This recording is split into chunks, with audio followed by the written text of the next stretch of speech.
আপনি জানেন এই বাংলায় ওয়াকফের উপরে বিজেপির পার্টি অফিস আছে? কি করে করলো বিজেপি পার্টি অফিস? রাজ্য সরকার যদি না সাথ দেয়, এগুলো কবে আমার জাত বুঝবে? আন্দোলন শুধু মুসলমান করবে কেন? আপনি যদি বলে মুসলমানদের প্রপার্টি আছে, ছেড়ে ধরলাম মুসলমানদের প্রপার্টি, আইনটা সংবিধানের বিরুদ্ধে, তাহলে সংবিধানটা কি মুসলমানদের? তাহলে সবাইকে নেওয়া দরকার। তো সবাই আসুন, যত সেকুলার দল আছে সবাই মুসলিম, সবাই মিলে আসুন, আন্দোলন করি, সবাই মিলে কেস করি। কেস করবে না, রাস্তায় নেবে মুসলমানদের বোকা বানিয়ে আবার 2026-এ কোলে। এটা মুসলিমদের ঘরে বোকা বানাবার জন্য আন্দোলন হচ্ছে। এনারা বলছে একদিকে দিল্লি চলে যান, আবার একদিকে ইনারাই দেখি রাজ্য আন্দোলন করছে। দুটো জিনিস হতে পারে, এক রাজ্যটাকে ইনাদের পৈতৃক সম্পত্তি মনে করেছে। তাই আমরা যারা টিএমসি করি বা টিএমসি সাপোর্টার, আমরাই শুধুমাত্র চিৎকার চেঁচামেচি করবো ওয়াকফের বিরুদ্ধে, এবং আমরা ওপরে দাদাকে বলে রাখবো, এটা বলছি, চিৎকার চেঁচামেচি করছি, ওয়াকফের বিরোধী করছি, দাদা তুমি চিন্তা করো না, বোকা মুসলমানদের বোকা বানাবো বলে করছি। বিলের তো সাপোর্ট আমরা করে দিয়েছি দাদা, নয় আমার 3টে এমপিকে কেন যেতে দিলাম না?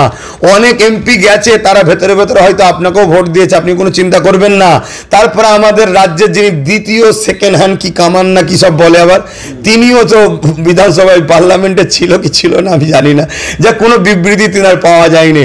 অতএব এগুলো তো আমরা না করলে আন্দোলন তো অন্যজনরা করে নেবে। তাই আমরা আন্দোলনকে হাইজ্যাক করছি, আমরা অন্যজনকে দিল্লি যেতে বলছি, আর আমরা রাজ্যে করে বোকা মুসলমানকে বলবো এই তো আমরা করছি, চিন্তা করুনি, আমরা সব ঠিক করে দেবো।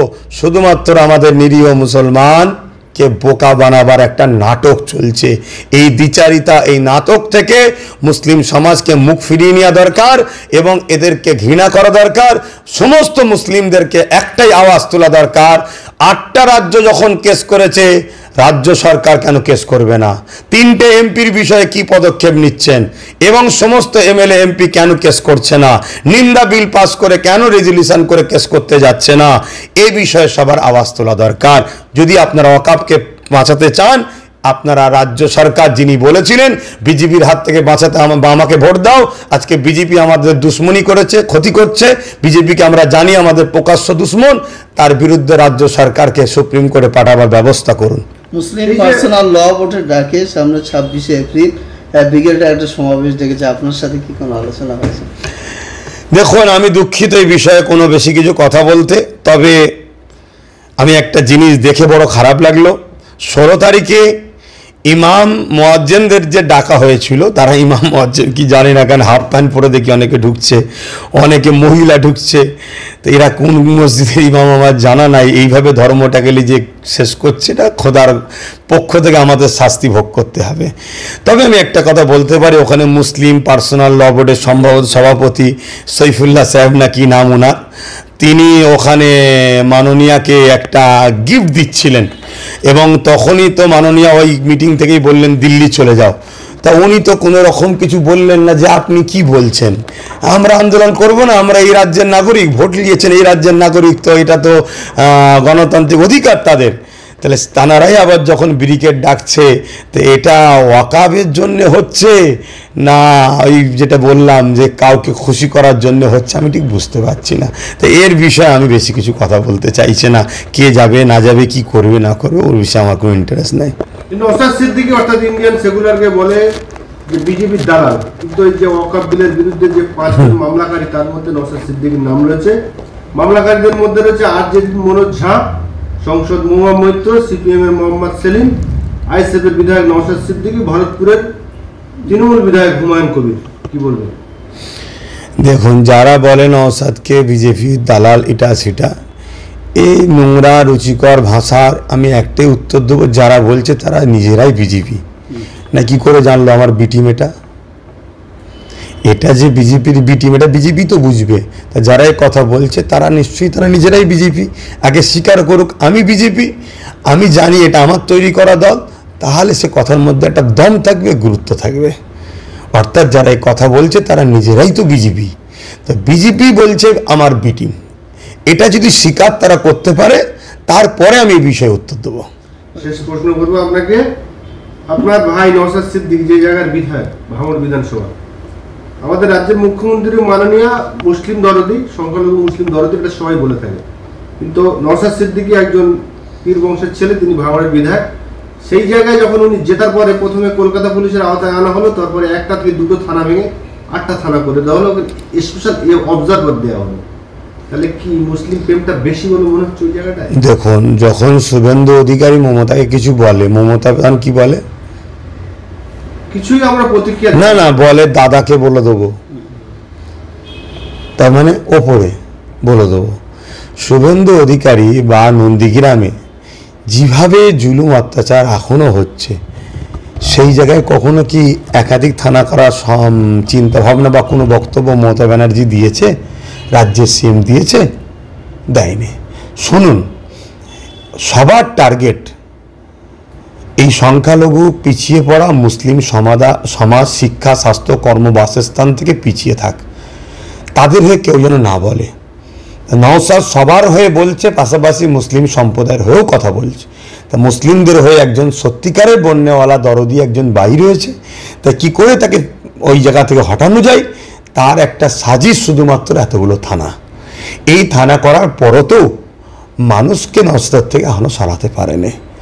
এটা শুধুমাত্র একটা হিংসা বলতে পারি, একটা চক্রান্ত বলতে পারি, যে মুসলিম সমাজের হয়ে মুসলিম পরিবার থেকে কেউ যেন উঠে আগামী দিন রাজনীতিতে না আসে। যদি কেউ রাজনীতি করতে চায়, আমাদের পায়ের তলায় যেন থাকে, যেমন সিদ্দিকুল্লাহ আছে মমতার পায়ের তলায়। যখন খুশি সিদ্দিকুল্লাহর গলাতে আমি পা তুলবো, সিদ্দিকুল্লাহ চুপ করে থাকবে, কথা বলবে না। আরও যেসব মুসলিম নেতারা আছে দেখছেন না, অনেক মুসলমানরাও বলছে দিল্লি যাও। আমি তাদেরকে মুসলমান নয় অনেক আগে থেকে জানি, কিন্তু তারপর সমাজ তো মুসলমান বলে মানে। তো এইরকম যারা আছে আমার পায়ের তলায় থাক, এটা সবাই চাই। সেই জায়গায় নওশাদ একটা বেরিয়েছে, একে কোনোভাবে আগামী দিন উঠতে দেওয়া যাবে না।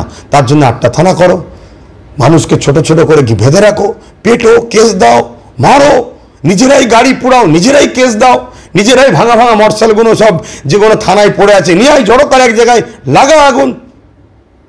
নাই দম থাকে তো সিসিটিভি ফুটেজ পাবলিক করা হোক। নওশাদ সিদ্দিকীর জনপ্রিয়তা পশ্চিমবাংলায় বাড়ছে, আমরা 1.5-2 বছর আগে থেকে বলে এসেছি, কিন্তু এখন দিনের আলোর মতো পরিষ্কার হয়ে গেছে।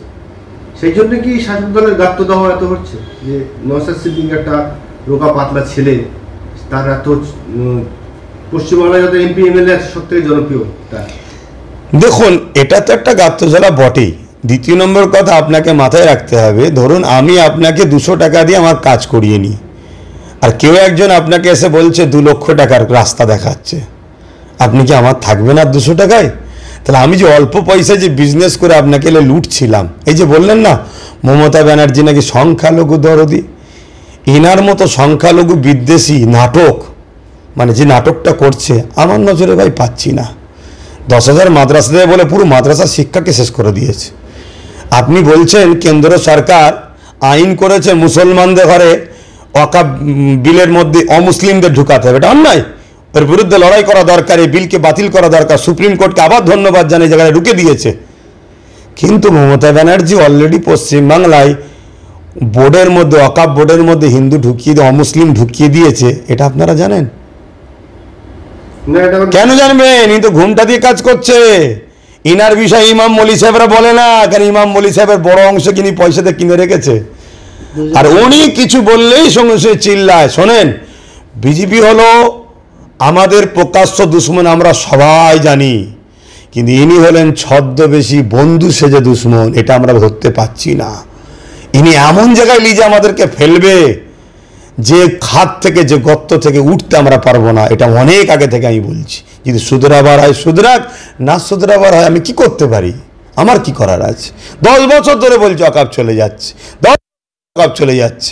যারা আজকে ওয়াকফলে চিল্লাচ্ছে, তারা এই রাজ্য সরকারের দীর্ঘদিন পাচেটে বেরিয়েছে। আমার ভাষা করা লাগতে পারে, এই রাজ্য সরকার এত মসজিদ, এত মাদ্রাসা, এত কবরস্থান, আপনি জানেন এই বাংলায় ওয়াকফের উপরে বিজেপির পার্টি অফিস আছে?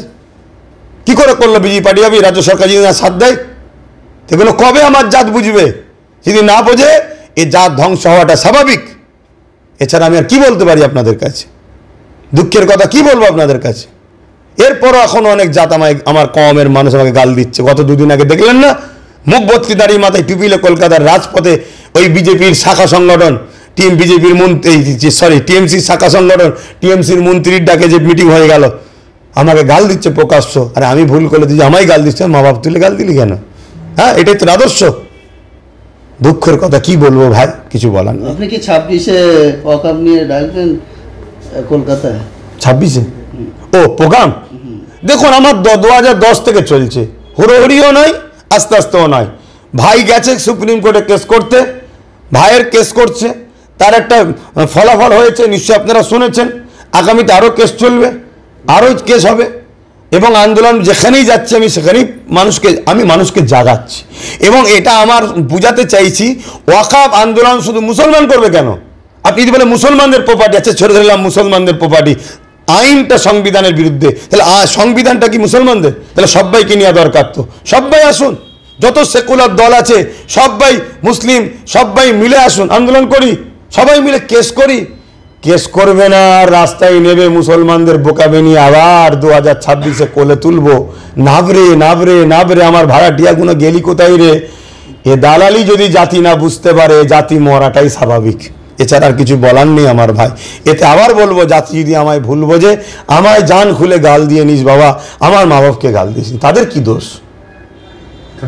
ধন্যবাদ।